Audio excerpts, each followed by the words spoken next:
बिथां बुबुल बर'आहाय जायनाखि जोङो दाख्लैहाय प्रेस मिटनि गेजेरजों होनदोंमोन इलिगेला मा आं नैबे दिनै नैबे खौरां बिजोंनि गेजेरजों फोरमायनो सानदों। बिथां बुबुल बर'आहाय सासे डाबल एम ए नंगौ जों मिथिगौ डाबल एम ए बिथाङाहाय जाहैबाय माबा मोनसे जाहोननि थाखाय बा माबा मोनसे गावनि जों बेफोर जाहोनखौ मिथिया गावहा माबा मोनसे जाहोननि थाखाय हयथ' फरायनाया फेल जादों बा फरायनाया बेक थादों एरियार थादों जोंहा बेखौ बुंनांगौ दरखार गोलैया। फरायनायाव बयहाबो माखासे सोरबाया अबेबा माबा मोनसे प्रब्लेमनि थाखाय बेक थायो सोरबाया माबा मोनसेनि थाखाय बेक थायो जोंहा बेखौ बुंनांगौ जेबो दरखार गोलैया। खिन्थु बिथाङाहाय इलिगेल भाबैहाय डाबल एम ए खालामनानै एरियार थाखांनायनि उनाव बेक थाखांनायनि उनावबो दिनै सोरनिबा असिलायैहाय सोरनिबा माबायै सोरनिबा थिननायावहाय सोरनिबा अननायावहाय दिनै हस्टेल थानानै बिथाङा एम ए खालामगासिनो बे टटेलि इलिगेल। बिथाङा जुदि हस्टेल थायाखैब्ला बा हस्टेल थानानै इलिगेल भाबैहाय माबायाखै फरायाखैब्ला बिथाङा जोंनो प्रुफखौ होनो हागोन। बिथाङा प्रुफ देखाय जोंनो।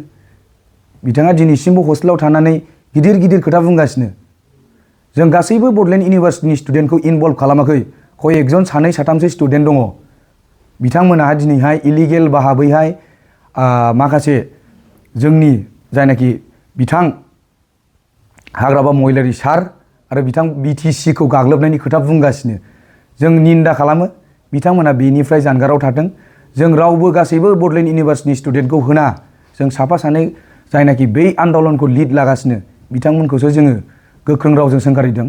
बिथांमोना बेबादि सम्पति बा गभर्नमेन्टनि प्रपार्टि बुफायनायनिफ्राय सिफायनायनिफ्राय गोजानाव थानांगौ। मानोना बेबो जोंनि मोनसे सम्पति। रोजा रोजा बर' सुबुंफोर रोजा रोजा बर' बिमाफोरा दिनै थैनाय रेप खालामजानाय बेफोरनि गेजेरजों जों BTC खौ मोनबोदों। बिथांमोना जोंनि बेफोरबायदि जायनाखि सम्पति रोजा रोजा बर' सुबुंफोर थैनायनि सम्पतिखौ मोनबोनायाव बुख्रुबनायनिफ्राय गोजानाव थानांगौ। आं बेखौ गोख्रों रावजों सोंखारिदों।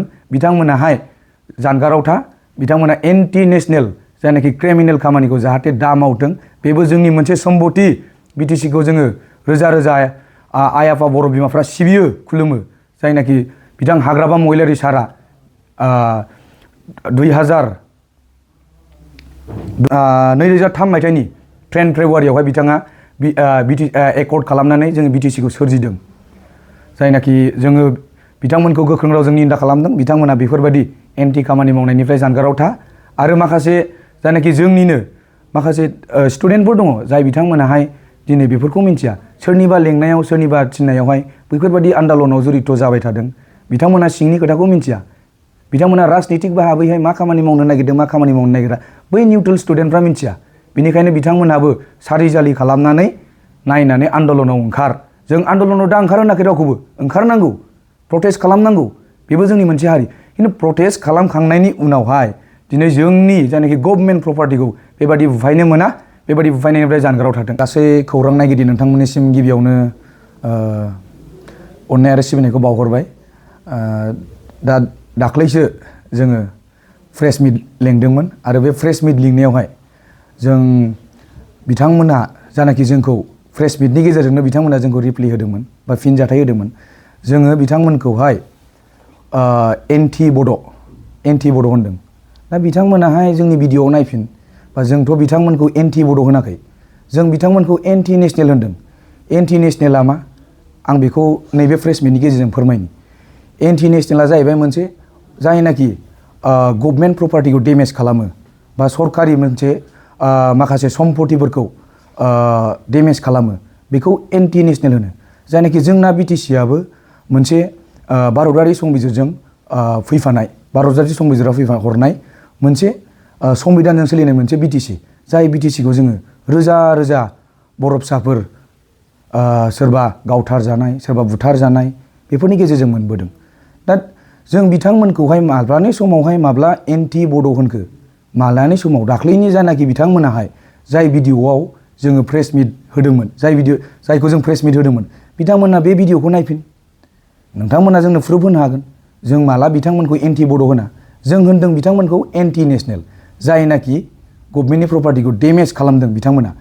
बे बिथांमोनखौ जोङो एन्टि नेसनेल होननानै बुंदों। मानोना बिथांमोनाहाय दिनै मानि थाखायहाय एन्टि नेसनेल होनजादों। बिथांमोना गभर्नमेन्टनि प्रपार्टिखौ जायनाखि CCTV फुटेजनि गेजेरजोंहाय बिथांमोनहाय सोरबा ग्लास बुफायदों, सोरबाया माबा खालामदों, बे गभर्नमेन्टनि प्रपार्टिखौ डेमेज खालामनाया बिथांमोना एन्टि नेसनेल। बिथांमोना बेफोरबायदि खामानि मावनायनिफ्राय जानगाराव था।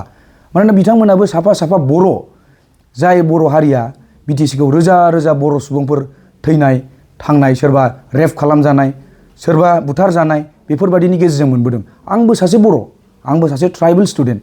आं बेखौ बुंनो सानो, नोंथांमोनहा जुदि हारिनि बा मोनसे सासे बर' स्टुडेन्ट जानानै दिनै बिटिसिखौ मानो, दिनै जोंनि बर'नि सम्पति बा रोजा रोजा बर' सुबुंफोर थैनानै मोननाय सम्पतिखौ मानो डेमेज खालामदों? दा नोंथांमोना बेयावसो दा एन्टि होननानै बुंजादों। जों नोंथांमोनखौ एन्टि बर' होनाखै, जों नोंथांमोनखौ एन्टि नेसनेल होननानैसो बुंदों। जायनाखि नोंथांमोना बेफोरबायदि खामानि मावनायनिफ्राय जानगाराव थानांगौ।